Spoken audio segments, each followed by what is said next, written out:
Hello friends, कैसे आप सब। तो आज हम BSOE 145 का दिसंबर 2023 का जो क्वेश्चन पेपर है आपका, उसे हम सॉल्व करने वाले हैं हिंदी मीडियम के लिए।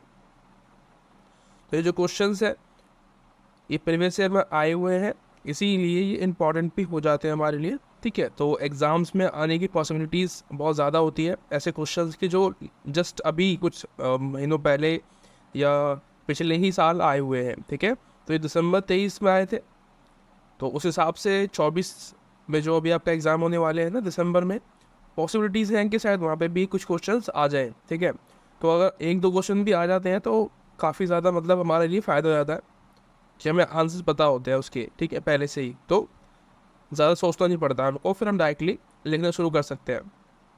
और साथ साथ में मैं आपको आंसर राइटिंग की टिप्स भी देता रहूँगा कि कैसे आप फ्लो चार्ट्स बना सकते हो। ठीक है, डायग्राम्स बना के अपने आंसर्स को और अच्छा सुंदर बना सकते हो, जिससे कि आपको और से अच्छे मार्क्स मिले। ठीक है, इसमें क्या फ़ायदा होता है कि देखो डायग्राम जब बनाते हैं हम लोग तो आपको कम लिखना पड़ता है, कम लिखने के साथ साथ में आपको नंबर ज़्यादा मिलते हैं। ठीक है, क्योंकि टीचर को वो दिखता है, वो प्रेजेंटिव होता है, जैसे कि दिख रहा है नहीं आपको, ये प्रेजेंटिव है, ये आपको अपनी आंखों से इजीली विजिबल हो जाएगा। आपको ज़्यादा पढ़ने की जरूरत पड़ेगी ही नहीं, है ना, कि हम बात क्या कर रहे हैं, क्या बात मैं यहाँ पे मतलब बताने की कोशिश कर रहा हूँ, सब कुछ आपको दिख जाएगा। बट जब हम एक पैराग्राफ बना के लिखते हैं ना, तो वहाँ पे दिक्कत होती है, टीचर समझ नहीं पाते, तो वो आपका नंबर कम देते हैं। ठीक है, तो आप कोशिश करना है कि ऐसे आप आंसर्स लिखो। बाकी पहले मैं आपको आपका क्वेश्चन पेपर दिखा देता हूँ, वहाँ पे मैं आपको दिखाऊंगा कि नंबर्स कितने मिलते हैं आपको। देखो 3 घंटे का होता है, 100 नंबर्स का आपका पेपर होता है, और आपको 400 शब्द में आंसर्स लिखने हैं। ठीक है, 400 वर्ड्स, यानी कि 4 पेज आपको पढ़ने हैं। मैंने चार पेज नहीं लिखे हैं वहाँ पे, क्योंकि मैंने आपको फ्लो चार्ट बना के दिखाया है। राइट, फ्लो चार्ट्स में क्या होता है, आप एग्ज़ाम में शुरुआत कर सकते हैं। ठीक है, और फिर बाद में जैसे कि फ्लो चार्ट है, ठीक है, आपने इसको हल्का सा एक्सप्लेन किया है, लेकिन अब बाद में जो है इनको और एक्सप्लेन कर सकते हो। ठीक है, आगे जाके जैसे कि पहले आपने पहले पेज पे तो ये बना कर दिखा दे कि आप बात क्या करने वाले हो फ्लो चार्ट्स के थ्रू, फिर उनको आगे जाके आपको एक्सप्लेन करना है। जैसे कि आपने लिखा सामाजिक एकीकरण, है ना, ये टॉपिक बना दिया आपने, पॉइंट बनाया, उसको एक्सप्लेन किया 4-5 लाइन में, जितना भी आपसे हो सका, तो उसी को हम यहाँ पे जो है समझेंगे। ठीक है, कि मैंने तो आपको डायग्राम बना के दिखाया है क्योंकि टाइम कम लगे हमारा। ठीक है, और आपको ज़्यादा से ज़्यादा इन्फॉर्मेशन मिल सके कि आंसर कैसे लिख सकते हैं, बेस्ट आंसर क्या हो सकता है किसी भी क्वेश्चन के लिए। देखो बेस्ट आंसर वही होता है जो कि आप लिखते हो। ठीक है, जो आपका आंसर है वो आपके लिए बेस्ट होना चाहिए, ये मेरा मानना है। मतलब आप प्रैक्टिस करो, डेफिनेटली जब भी आप प्रैक्टिस करते हो तो आपका आंसर राइटिंग बेटर होती है। ठीक है, आपको पता होता है कि क्या शुरुआत कैसे करनी है, ठीक है, एंड कैसे करना है किसी भी आंसर का, तो वो आपको सब कुछ पता होना चाहिए। हाँ, शुरुआत और एंड से याद आया कि मैंने अभी क्वेश्चन लिखा आपके सामने, पहला है हमारा, कह रहा है कि धर्म के प्रकार्यवादी सिद्धांतों की व्याख्या कीजिए। है ना, प्रकार्यवाद, आपने अपनी बुक पढ़ी होगी नहीं पढ़ी होगी पता नहीं, पर आपकी बुक का नाम है धर्म और समाज। राइट, तो अक्सर हम क्या करते हैं, धर्म को एक अलग चीज़ से जोड़ लेते हैं कि पूजा पाठ करना, अपनी जो माथे पे तिलक लगाना या टोपी पहनना, है ना, हम उसको धर्म मान लेते हैं कि वो धर्म है हमारा। पर रियलिटी में धर्म का मतलब वो नहीं होता है। धर्म का मतलब होता है लोगों की हेल्प करना, उनकी मदद करना, धर्म है। ठीक है, अब एग्जाम्पल के लिए कोई बस चल रहा है, कोई भी बेचारा गरीब है, रिक्शा खींच रहा है ना, इतनी धूप हो रही है, कड़ी गर्मी हो रही है, रिक्शा खींच रहा है, वो उस पर जो है मतलब चढ़ाई सी थोड़ी बहुत आगे होगी आगे जाके, तो उस पर वो खींच नहीं रहा, कैसे भी करके आप उस पर थोड़ा धक्का लगा दोगे, उसकी थोड़ी सी हेल्प कर दोगे, तो क्या हो जाएगा, वो एक धर्म का काम हो जाएगा। ठीक है, तो धर्म का मतलब यही होता है। ठीक है, कि भाई समाज में सामाजिक जो सिस्टम होता है, हमारा जो सोशल सिस्टम होता है, उसको बनाए रखना। ठीक है, यानी कि उसमें नियम कानून कायदे जो होते हैं उनको लेके आना और स्थिरता बनाए रखना। ठीक है, सब कुछ स्टेबल रहे, कुछ भी गड़बड़ ना हो। बेसिकली जो मेन रीज़न था ना धर्म को लाने का, वो ये था कि सभी लोग कुछ ना कुछ चीज़ों से डरें। ठीक है, जैसे कि हम बात करते हैं ना कि भाई ये करने से गलत होता है, ये करने से पाप लगेगा, तो उस समय जो था ना वो ये था कि अगर कोई गलत कर रहा है, जैसे कि किसी को सता रहा है, किसी को मार रहा है, किसी गरीब को, तो उसके साथ गलत होगा। ठीक है, ऐसा मतलब मान्यता रखी गई थी, मतलब लोगों में एक तरीके से एक भावना फैलाई गई थी कि ऐसा होगा तो लोग डरेंगे। ठीक है, कि भाई ईश्वर भी है, वो भी हमारे साथ ऐसा करेगा बाद में जाके, है ना, हमारे हमको अपने पापों की सज़ा मिलेगी। पहले तो बात होती थी कि भाई यहाँ नहीं, जब आप किसी और जन्म में पैदा होगे, है ना, दोबारा आपका जन्म होगा तब मिलेगी। लेकिन अब चेंज हो गया है मामला, अब लोग कहते हैं कि नहीं अभी मिलती है, ठीक है, इसी जन्म में आपको मिलती है। कहीं पे आपको ऐसा नहीं होता कि इस जन्म की जो सज़ा है आपको कहीं किसी और जन्म में मिल रही हो, ऐसा नहीं होता है, उसी जन्म में मिलती है, ठीक है। तो ये धर्म के प्रकार्यवाद सिद्धांत के अंदर आता है। इसमें काफ़ी सारी चीज़ें आपको मिलती है, जैसे कि धर्म की भूमिका पर ध्यान केंद्रित करना, ठीक है, यानी कि धर्म जो होता है, जो हमारा रिलीजन होता है, उसकी जो रोल्स होती हैं, ठीक है, उस पर हमारा जो फोकस होता है, उसी को हम प्रकार्यवाद में पढ़ते हैं, ठीक है। प्रकार्यवाद सिद्धांत बेसिकली एक सिद्धांत है, कुछ लोगों ने बना दिया है, ठीक है। वो कह रहे हैं कि प्रकार्यवाद का मतलब होता है धर्म पर फोकस करना, धर्म की जो भूमिकाएं होती है कि भाई धर्म समाज में क्या रोल प्ले करती है, उसको हम बोल रहे हैं प्रकार्यवादी सिद्धांतवादी, ठीक है। यानी कि कुछ लोग होते हैं, लोगों का कुछ समूह होता है जो कि इस बात को बोल रहा है, ठीक है, ऐसा आपको मान के चलना है। जैसे आपने सुना होगा नारीवादी होते हैं, वैसे ही प्रकार्यवादी होते हैं, ठीक है। ये प्रकार्यवादी मतलब जो धर्म के बारे में बात करते हैं, ठीक है, धर्म की भूमिका के बारे में बात करते हैं। उसके बाद सामाजिक व्यवस्था बनाए रखना, स्थिरता, सामंजस्य होना, लोगों के बीच में जो है तालमेल बनाने का काम करता है धर्म, ठीक है, ऐसा इनका मानना है। अब ये जो प्रकार्यवादी तर्क क्या देते हैं, मतलब कुछ ना कुछ तो बोलते होंगे ना धर्म के बारे में। कह रहा है कि धर्म व्यक्तियों और समूह के लिए आवश्यक कार्य करता है, तो मतलब काफ़ी इंपॉर्टेंट चीज़ करता है धर्म हमारे समाज के लिए। अगर धर्म, देखो धर्म भी इंपॉर्टेंट है, ऐसा नहीं कह सकते कि धर्म इंपॉर्टेंट नहीं है। धर्म का मतलब मैंने आपको बताया पूजा पाठ मत नहीं, पूजा पाठ तो एक अलग हो गई, वो तो आप करते हो अपने घर में करते हो, आप अकेले बैठे हो तो कर लिया आपने, कोई बात नहीं। लेकिन धर्म का मतलब जो असलियत में है ना, वो ये है कि लोगों की मदद करना, ठीक है, सहायता करना, उनके साथ खड़े रहना, ये धर्म है, ठीक है। यानी कि एक पापा का, जैसे कि हमारे पापा होते हैं, तो उनका धर्म होता है हमारे प्रति कि अपने बच्चों को अच्छी शिक्षा देना, ठीक है, अच्छी जीवन देना, है ना। मम्मी का धर्म होता है सिखाना घर में कैसे रहना है ना, इंसान बनना। वो सब जो है एक दूसरे में बटा हुआ होता है, सबके अलग अलग धर्म होते हैं। और हमारा धर्म क्या है कि भाई हम पढ़ लिख के अच्छे नागरिक बने, अपने देश के, अपने पेरेंट्स के लिए कुछ अच्छा करें, राइट, उनको एक अच्छी ज़िंदगी दे पाए जो कि अभी उनकी नहीं है। तो ये हमारा धर्म है, ठीक है। तो मतलब सबका एक किसी ना कुछ धर्म मतलब होता है, ठीक है, हमारे कुछ ना कुछ रोल्स होते हैं समाज में, तो वो ही हमारा धर्म होता है। हमें उनको बड़ी ही शिद्दत से मानना चाहिए, फॉलो करना चाहिए, ठीक है जी। उसके बाद धर्म के कुछ कार्य भी होते हैं, जैसे कि सामाजिक एकीकरण करना, ये समाज को जोड़ने का काम भी करता है। सामाजिक नियंत्रण वाला, समाज पे जो है फोकस या कई कंट्रोल बनाने का काम भी करता है ना। मैंने आपको बोला ना नियम कानून में आते हैं, उसी को धर्म भी बोलते हैं। अर्थ जो है, यानी कि जीवन जो होता है ना आपका, आपके जीवन को एक अर्थ देता है कि आपको क्या करना है, आपका एक उद्देश्य है ना। हम दुनिया में आए तो हैं, लेकिन ऐसे थोड़ी ना आए कि बस आए और चले गए, मर गए। उद्देश्य है हमारा, कुछ ना कुछ गोल है कि भाई कोई इंजीनियर बनेगा, कोई डॉक्टर बनेगा, कोई सिंगर बनेगा, कोई लॉयर बनेगा, लाइक कोई एक्टर बनेगा, कोई कुछ बनेगा। तो हमारे ज़िंदगी में हमारा इस दुनिया में आने का कोई ना कोई उद्देश्य होता है, ठीक है, कि भाई हमें कुछ ना कुछ अलग करना है, कुछ क्या पता हमारा उद्देश्य ये हो कि हम इस दुनिया को संवारें, है ना, एक अच्छा नागरिक बनने का हमारा गोल हो, हम सभी को कुछ ना कुछ अर्थ दे पाए, किसी को सिखा पाए कुछ, तो ये हमारा उद्देश्य हो सकता है इस दुनिया में आने का, है ना।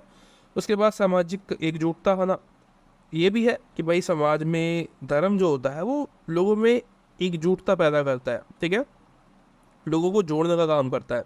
लेकिन अभी जो फिलहाल में आप देखते हो रुझान, वो यही है कि जो धर्म है वो लोगों को तोड़ने का काम कर रहा है, धर्म नहीं कर रहा काम। धर्म की जो पुजारी अपने को कहते हैं ना कि भाई हम धर्म के पुजारी हैं, हम धर्म को पूछते हैं, वो ये काम कर रहे हैं कि वो धर्म को एक तरीके से मोहरा बना के लोगों में बांटने का काम कर रहे हैं, ठीक है। अलग अलग धर्म के लोग हैं, उनको आपस में बांट रहे हैं कि देखो ये आपको मारेंगे, वो आपको मारेंगे, इस तरीके से। मनोवैज्ञानिक सहायता देता है ये आपको। जो धर्म होता है ना, ये हमें ना हमारी जो मेंटल स्ट्रेंथ है उसको बढ़ाता है। जब हम योग करते हैं, जब हम अभ्यास करते हैं, जब हम बैठ के जो है मतलब मंत्र उच्चार करते हैं ना, ओम बूम हुआ स्वार, जो भी करते हैं, जो भी मुस्लिम है उनका अलग अलग तरीका होता होगा ध्यान लगाने का। तो वो क्या है, मनोवैज्ञानिक रूप से ये आपकी जो दिमाग है, जो आपकी मेंटल हेल्थ है, उसको स्टेबल रखता है, ठीक है, उसको ठीक करता है धर्म। ये रियलिटी है, आपको पता नहीं फॉलो या आप करते हुए नहीं करते होंगे, जो लोग करते हैं उनको पता है कि होता है कुछ ना कुछ तो फ़ायदा होता है। मैं नहीं करता, मैं भी नहीं करता, पर कहते हैं कि आप बैठते हो आप आराम से अपने घर में, तो आप एकदम आँख बंद करके आप फोकस करिए किसी एक चीज़ पे, आप मंत्र अंदर मत पढ़िए, नहीं आता आपको छोड़ो, नहीं करना कुछ भी, आप बस बैठ जाइए कमरे में और शांत रहिए, बस किसी एक चीज़ पे जो भी आपके घर में रखी हुई है उस पर आप फोकस करिए, उसी को देखते रहिए बस। तो उससे काफ़ी ज़्यादा जो है आपको रिलीफ मिलती है। तो ये हमारा जो है धर्म करता है, ठीक है, हमारे लिए। जैसे कि आप लिखा है मैंने यहाँ पे, तनाव को कम करता है, चिंता जो दुख होते हैं उनको आपको कम करके देता है, ठीक है, धर्म। धर्म का मतलब आप शांति से बैठे हुए हो ना, वो भी धर्म ही है ना। आप ट्रैफिक में खड़े हो, आराम से खड़े हो, तो वो भी धर्म है, ठीक है, जो आप कर रहे हो वहाँ पे खड़े होके। धर्म क्या नहीं है, जब आप ट्रैफिक में खड़े हो और पता है कि वहाँ आगे लाइट हुई पड़ी है ना, रेड लाइट हो गई है, सब लोग रुके हुए हैं, आप वहाँ पे हॉर्न मार रहे हो ज़बरदस्ती, है ना, लोगों को परेशान कर रहे हो, तो वो क्या है, उसको हम बोलते हैं गैर धर्म, या ऐसा व्यक्ति जो धर्म के विरुद्ध है, ठीक है, जो धर्म का काम नहीं कर रहा है, जो धर्म के विरुद्ध काम कर रहा है ना, लोगों को सताने का काम कर रहा है, उसी को हम बोलते हैं शैतान आदमी, जो भी आप कह लो, ठीक है। वो गंदे लोग होते हैं जो ऐसा काम करते हैं, बहुत ही मतलब उनकी जो सोच होती है बहुत ही ज़्यादा छोटी होती है, ठीक है, उनको कोई भी सुधार नहीं सकता, ठीक है, और उनको सज़ा तो मिलेगी डेफिनेटली, ठीक है, उनकी ज़िंदगी में जो भी उन्होंने किया है गलत काम, उनको उसकी सज़ा ज़रूर मिलेगी। उसके बाद इसकी कुछ आलोचनाएं भी होती हैं, जैसे कि भाई केवल धर्म के सकारात्मक रूप को ही दिखाता है। ये रियलिटी में ऐसा होता है कि जो परकार्यवादी लोग होते हैं वो क्या करते हैं, धर्म के जो पॉजिटिव्स होते हैं वो गिना रहे हैं हमको ना। अभी हमने वही पढ़ के आया पीछे, जो भी पॉजिटिव्स थे वो तो बता दिए, पर नेगेटिव्स तो बताया ही नहीं उसने, इसलिए मैंने यहाँ पर लिख दिया है कि भाई नेगेटिव्स भी होते हैं इसके, ठीक है, कि भाई धर्म के सामूहिक लाभ पर ध्यान केंद्रित करता है, कि भाई धर्म की दिखा रहे कि हाँ सामूहिक लाभ तो होते हैं, लेकिन किसी एक व्यक्ति के लिए धर्म काम नहीं करता है, ठीक है, तो मतलब ठीक है।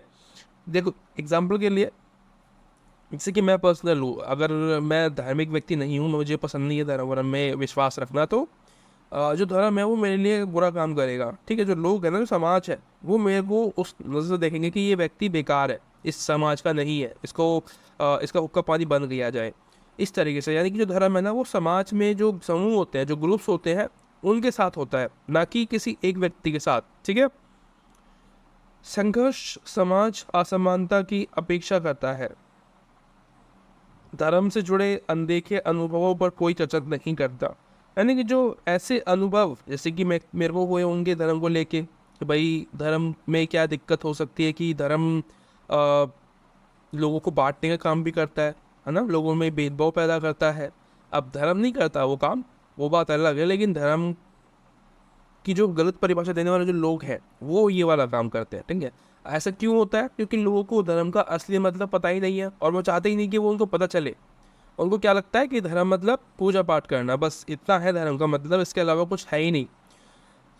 सबसे बड़े जो मूर्ख लोग होते हैं वो ऐसे ही लोग होते हैं जो कि सिर्फ पूजा पाठ करने पर विश्वास रखते हैं।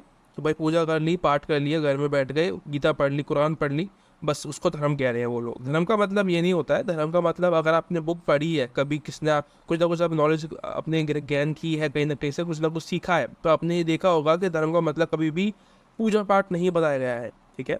धर्म का मतलब होता है लोगों की सहायता करना, जो आप हो, ठीक है, आप अपने आप को डिसिप्लिन में रखिए, ठीक है, सबकी रक्षा जो है वो करिए, आप रक्षा ना करिए तो किसी गलत में मत करिए, ठीक है। तो ये धर्म है हमारा। अपने जिस देश में जन्म लिया है उस देश को आपको साफ सुथरा रखना है, स्वच्छ रखना है, ठीक है, वो हमारा धर्म है, राइट। तो ये धर्म है हमारा, ये हमारे साथ पैदाइशी ही होता है, ठीक है। और हमारे पेरेंट्स जो होते हैं उनको ये सिखाना चाहिए। पता नहीं उन लोगों के पेरेंट्स उन्हें सिखाते कि नहीं सिखाते, उन लोगों के पेरेंट्स उनको क्या सिखाते हैं क्या नहीं सिखाते, वो तो नहीं पता, पर हमारे पेरेंट्स ने हमें सिखाया कि धर्म का मतलब तो यही होता है, ठीक है। हम लोग इतने मतलब ऐसा भी नहीं कि हम नास्तिक हैं, और नहीं हम इतने ज़्यादा आस्तिक भी हैं कि भाई ये बिल्कुल ही जो है हम पूजा पाठ में लगे रहते हैं। हम बीच के हैं कि भाई ठीक है, टाइम मिल गया तो पूजा पाठ कर ली, कि भाई हाँ मॉर्निंग में या इवनिंग में जो टाइम होता है एक भगवान को याद करने का, कि वह बैठ के पूजा कर ली, बस हो गया काम, ठीक है। वो भी आधे घंटे के लिए, 1 घंटे के लिए, बस मुश्किल से, वो भी मैं इतना भी नहीं करता हूँ। मैं तो कभी भी करता भी नहीं हूँ, क्योंकि मेरा मानना है कि इससे ज़्यादा इंपॉर्टेंट है कि आप किसी की मदद कर दो, राइट। किसी की जिसकी ज़रूरत है, जिसको आप उसकी मदद करोगे ना, तो आपको ज़्यादा आशीर्वाद मिलेगा, ये ज़्यादा इंपॉर्टेंट है मुझे लगता है, ठीक है। तो आप कोशिश करिए कि आप लोगों की हेल्प करिए, ना कि इन सब डोगलेबाजी में आप पढ़िए कि नहीं पूजा पाठ करने से मुझे ये होगा वो होगा। मोक्ष की प्राप्ति नहीं होती किसी को भी, ठीक है। किसी को पड़ी है मतलब मोक्ष की, है ना।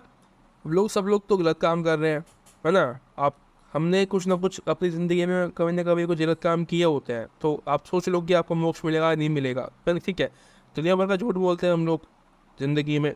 कहाँ मतलब सोच रहे हो आप मोक्ष मिलेगा? आप उससे अच्छा कुछ अच्छा काम करिए, क्या पता उस काम के बदले में आपका जो गलत काम आपने किए हैं वो कम हो जाए, है ना। जैसे तराजू में तोलते हैं ना, तो आपका जो अच्छे काम है वो ज़्यादा हो जाए, जो गलत काम है वो कम हो जाए, ठीक है। तो आपका अच्छा वाला जो पदरा है वो भारी हो जाएगा, तो इससे आपका फ़ायदा है। ऐसे मान लो वैसे मान लो, जो आपकी मर्ज़ी है। जिनको मानना है वो मान लेते हैं, जिनको नहीं मानना है, उनको नहीं फॉलो करना है, वो नहीं फॉलो करते हैं। अब मैं बाबा तो हूँ नहीं कोई, मैं बस आपको एक यूट्यूब क्रिएटर के आधार पे, या जो भी आप मान लो, आपको कुछ मैं सिखा रहा हूँ तो उस हिसाब से मैं आपको बता रहा हूँ। आपकी बुक के अंदर जो लिखा हुआ है वो आपको बताने की कोशिश कर रहा हूँ, ठीक है। जादू, विज्ञान और धर्म के बीच अंतर बताइए। तो बहुत इजी सा सवाल है, आपको इतना तो पता ही होगा कि भाई क्या होता है। बाकी आप इसका एक स्क्रीनशॉट जरूर ले लेना, ताकि आपको ये दिक्कत ना आए पढ़ने में, ठीक है। इसमें ज़्यादा कुछ खास नहीं है, मैं इसको छोड़ रहा हूँ, आप इसको लिख लेना, ठीक है। 2 पेज में आपको एक्सप्लेन करना है। देखो यहाँ पे एक चीज़ और रह गई, जैसे कि मैंने पहला क्वेश्चन आपको कराया, ठीक है। अब मैंने सीधा आपको बताया प्रकार्यवाद क्या होता है, ठीक है, प्रकार्य सिद्धांत क्या होता है। लेकिन आपको क्या करना है कि भाई आपको सबको एक्सप्लेन करना है, ठीक है। आपको ये लगभग मतलब जो है, मतलब कुछ भी नहीं किया मैंने इसमें, एक ही पेज आप मान के चलो। आपको इसमें 3 पेज और भरने हैं, है ना, तो बहुत ज़्यादा हो जाएगा, बहुत कुछ लिखना है आपको। इसमें आप क्या कर सकते हो कि भाई जो इतना एरिया बच रहा है ना, ये इसमें आप यहाँ पे जो ये वाला जो एरिया है ना, इसमें आप इंट्रो लिखो। इंट्रो मतलब जो प्रस्तावना आप लिखते हो ना, जब आप बुक पढ़ते हो कुछ भी, तो कुछ ना कुछ कहानियाँ, कुछ ना कुछ होता है जिससे आप एक स्टार्ट करते हो ना, उसी को हम यहाँ पे लिखते हैं कि भाई आंसर में कुछ ना कुछ शुरुआत करने के लिए, कि भाई प्रकार्यवाद सिद्धांत के बारे में पूछा है, धर्म के बारे में पूछा, तो आप बता सकते हो कि भाई धर्म का मतलब क्या होता है, वगैरह वगैरह, जो आपको सही लगे। उसके बाद आपको ये लिखना है कि भाई प्रकार्यवाद होता क्या है। उसके बाद फिर आपको ये डायग्राम बना के इनको एक्सप्लेन करना है बारी बारी से, बस, ठीक है। बारी बारी से आप इनको एक्सप्लेन करोगे तो 2 पेज तो इन्हीं से भर जाएंगे आपको, ठीक है। 2 पेज आप इनसे भर लोगे ईजिली, और बाकी का बचा 1 पेज आप इससे भर दोगे। इसकी जो आलोचनाएँ होती हैं उसको लेके आप इनको ईजिली आप 4 पेज भर दोगे, ठीक है। तो आपको इतना ही करना है, ज़्यादा नहीं करना। कोई मतलब आपको एक्स्ट्रा नंबर नहीं मिलेंगे, आपको 400 वर्ड लिखने के बोला गया है, यानी कि 4 पेज, आपको 4 पेज ही लिखने हैं, एक्स्ट्रा नहीं लिखना है, ठीक है। आपको अगले सवाल के लिए भी टाइम बचाना है, ठीक है, याद रख के चलना आप। तीसरा जो क्वेश्चन है वो है अनुष्ठानिक और जीवन चक्र कर्म कांडों का धार्मिक व्यवहार के रूप में परीक्षण कीजिए। अब सुनने में सवाल तो बहुत ज़्यादा मतलब ऐसा लग रहा है कि क्या पूछ लिया, लेकिन काफ़ी इजी सा है, आपकी ज़िंदगी जुड़ा हुआ है। अगर आप इसको रियल लाइफ से कनेक्ट करके देखें तो आप इजीली इसको समझ पाएंगे। जैसे कि अनुष्ठान क्या होता है कि भाई आप जब प्रार्थना वगैरह करते हो ना, आप बलिदान करते हो, ठीक है, यानी कि जब बलि वगैरह देते हैं उसको बोलते हैं। प्रसाद देते हैं लोगों को, मंत्रोच्चार करते हो, उसी को हम बोलते हैं अनुष्ठान, ठीक है। इसका प्रयोग विशिष्ट घटनाओं, छुट्टियों या धार्मिक महत्व के अवसरों को चिन्हित करने के लिए किया जाता है। कि भाई कोई भी आप धार्मिक अनुष्ठान कर रहे हो, कोई भी पूजा पाठ कर रहे हो, उसी को हम अनुष्ठान कहते हैं, ठीक है। इसका जो उद्देश्य होता है वो क्या होता है, ईश्वर से जोड़ना, धार्मिक विश्वासों का उत्सव बनाना, सामुदायिक बंधनों को मजबूत करना, इसका उद्देश्य होता है, ठीक है। इसी वजह से ये जो अब धार्मिक या अनुष्ठानिक चक्र होते हैं या कर्मकांड होते हैं, अनुष्ठान होते हैं, इनको फॉलो किया जाता है या इनको हम करते हैं अपने घरों में, ठीक है। आपने देखा होगा मतलब टाइम टाइम पे हम करते हैं, दिवाली पे हम पूजा पाठ करते हैं, अनुष्ठान करते हैं, ठीक है। लोग भगवान से प्रार्थना करते हैं कि भगवान सब कुछ ठीक रखना हमारे घर में, ठीक है, सब कुछ मतलब ठीक ठाक रहे, इस तरीके से हम डिमांड करते हैं गॉड से, तो उसी को हम अनुष्ठान कहते हैं, ठीक है। और दूसरा है हमारा जीवन चक्र कर्मकांड, ऊपर लिखा हुआ है, ऐसा नहीं कि मैं कहीं और से लेके आया हूँ इसको, यहाँ पे लिखा है, देखो, एक अनुष्ठान है, एक जीवन चक्र या कर्मकांड पूछ रहा है ना। कर्मकांड या अनुष्ठान एक ही बात है। तो इसमें क्या होता है, व्यक्ति के जीवन में महत्वपूर्ण बदलाव को दिखाता है, जैसे कि जन्म हो गया, वास्तव वैक्सता हो गई, यानी कि जब वो यंग होता है ना, जब वो जवान होता है उसको हम वैक्सता बोलते हैं, यानी कि यंग जब होता है बच्चा। विवाह हो गया, उसकी मृत्यु हो गई, तो ये क्या है, हमारे जीवन जुड़े हुए कुछ पहलू होते हैं जिनका हम एक तरीके से पूजा पाठ करके हम उसको चीज़ों को फॉलो करते हैं। अब आपने देखा होगा जब बच्चा जन्म लेता है तो उसी के कुछ टाइम बाद उसके घर में मतलब पूजा होती है उसके आने की खुशी में। मंत्री कह रहा हूँ, जो पंडित होता है उसको बुलाते हैं घर में और पूजा पाठ करते हैं, उसको सबका आशीर्वाद मिलता है, बच्चे को छोटा जो हुआ है अभी, और उसको नाम भी दिया जाता है, नामकरण होता है उसका, उसकी कुंडली में जाती है कि भाई ठीक है, ताकि बाद में पता चले कि भाई कोई दिक्कत तो नहीं है। तो ये जो है इसी को हम बोलते हैं कर्म कांड, ठीक है, इसको हम बोलते हैं जीव कर्म कांड, यानी कि जो जीवन में जो भी आपके चक्कर घूमते हैं ना, वो सभी में जो काम आपके लिए होते हैं, जो भी आपके मंत्रोच्चार होते हैं, जो मरने के बाद जो हमारी अंतिम संस्कार होता है, उसी को हम बोलते हैं कर्म कांड, ठीक है। इसको मैंने फ्लो चार्ट के थ्रू समझाया है यहाँ पे। इसके काफ़ी चरण होते हैं, जैसे कि पहला होता है जन्म का अनुष्ठान। इसमें आपको नवजात बच्चे का स्वागत आप करते हो घर में, उसके स्वास्थ्य कल्याण में आशीर्वाद की मांग करते हो आप, ठीक है। स्वास्थ्य का मतलब स्वास्थ्य के लिए, उसके कल्याण के लिए आप जो भी बड़े होते हैं घर में उनकी आशीर्वाद दिलवाते हो ना बच्चे को कि भाई हाँ जीता रहे, बना रहे, इस तरीके से। और इसमें क्या होता है कि नामकरण होता है आपका, ठीक है, शुद्धिकरण होता है बच्चे का, और धार्मिक नेताओं का आशीर्वाद। धार्मिक नेता मतलब जो पंडित होते हैं, जो पुजारी होते हैं, उनको हम धार्मिक नेता बोलते हैं, ठीक है। तो उनका आशीर्वाद मिलता है बच्चे को। और व्यवस्था में संबंधित अनुष्ठान क्या होते हैं भाई, शारीरिक परीक्षण होता है बच्चे का, जैसे कि ग्रेजुएशन डिग्री आप बच्चा प्राप्त करता है तो उसके लिए हम घर में जो पार्टी वगैरह करते हैं कि हाँ भाई मेरे लड़के ने 12वीं पास की है, 10वीं पास की है, ग्रेजुएशन पास की है, LLB की है, MCOM की है, BA की है, जो भी है वो जो पार्टी दी जाती है उसी को हम बोलते हैं, ठीक है। जैसे कि हम लड्डू बांटते हैं ना कि भाई बच्चे ने अब 12वीं पास की तो लड्डू खाओ, इस तरीके से उसी को हम बोलते हैं कि भाई जब वो जवान होता है या जो जवान होने के बाद कुछ काम करता है तो उससे को हम यहाँ पे सेलिब्रेट करते हैं, ठीक है। विवाह अनुष्ठान, इसमें क्या है, और शपथ वगैरह जो होती है आप देखते हो ना, जब पंडित जी वहाँ पर बैठे होते हैं फेरे पे, तो जो पति पत्नी होते हैं वो आपस में शपथ ले रहे होते हैं, ठीक है। एक तरफ पति ले रहा होता है शपथ, एक तरफ पत्नी की वहाँ पे होती है।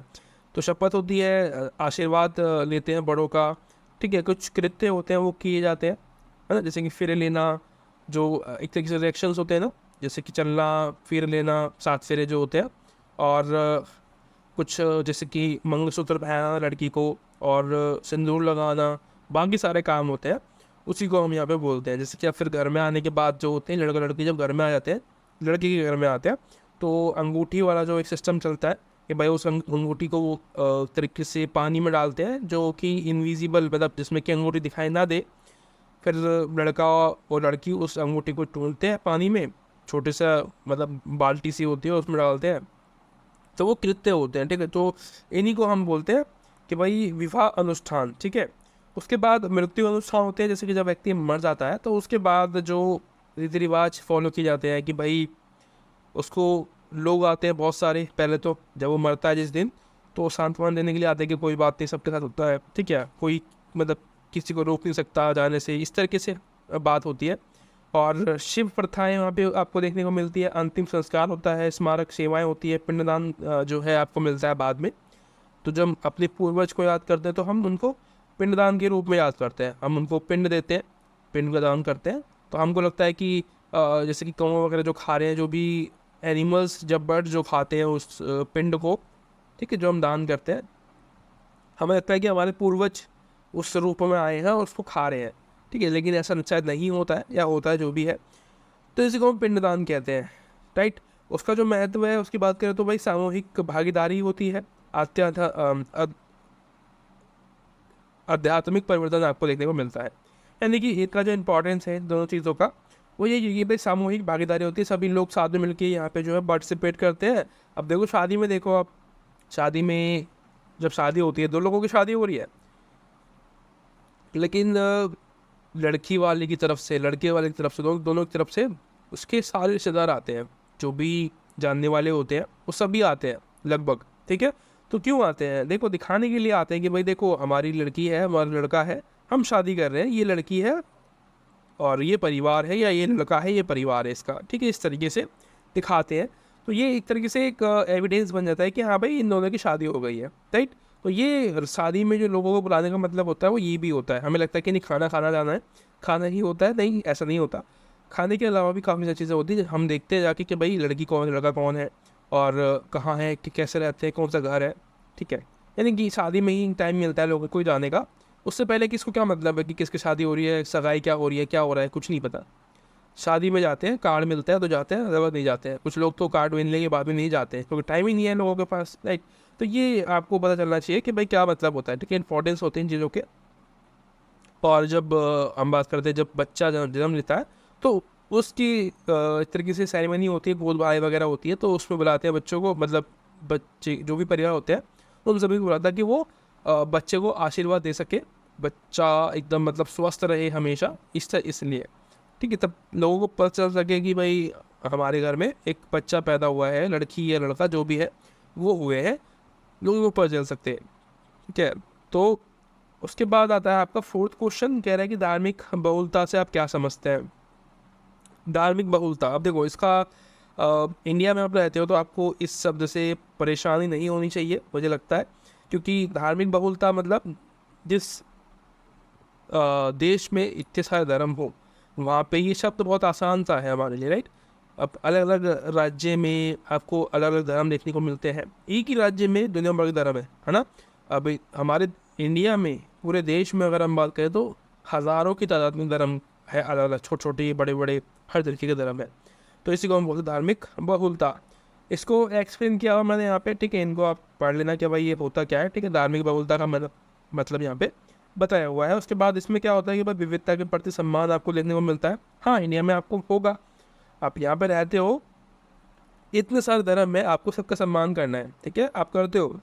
उसके बाद से अस्तित्व होता है, यानी कि धर्म के बीच सहयोग का बढ़ावा आपको देखने को मिलता है, और सहिष्णुता आपको देखने को मिलती है, विभिन्न धर्मों में समझ विकसित करता है ना। अब धर्मों में समझ मतलब हमें पता है कि भाई उसके धर्म में यही होता है, ठीक है। इसी को बोलते समझ कि भाई हिंदुओं के धर्म में शादी जो होती है वो फेरों के द्वारा होती है, ठीक है। हिंदुओं में शादी का मतलब फेरा होता है, अगर फेरे हो गए, मंगलसूत्र पहना दिया तो शादी हो गई, ठीक है। तो ये क्या है, हमें पता है कि भाई हिंदुओं में ऐसा होता है ना। मुसलमानों में ऐसा नहीं होता, उनका तरीका अलग होता है शादी करने का, ठीक है। बंगालियों में अलग होता है शादी करने का तरीका, राइट। तो सबका तरीका अलग अलग है, हर एक चीज़ का, रीति रिवाज का। तो इसी को हम बोलते हैं सहिष्णुता। संवाद जो है, अगर हम आपस में धर्मों के बारे में संवाद करें, है ना, हिंदू मुस्लिम से बात करें और मुस्लिम हिंदू से बात करें, सिख ईसाई एक दूसरे से बात करें, तो दिक्कत ही ना हो ना।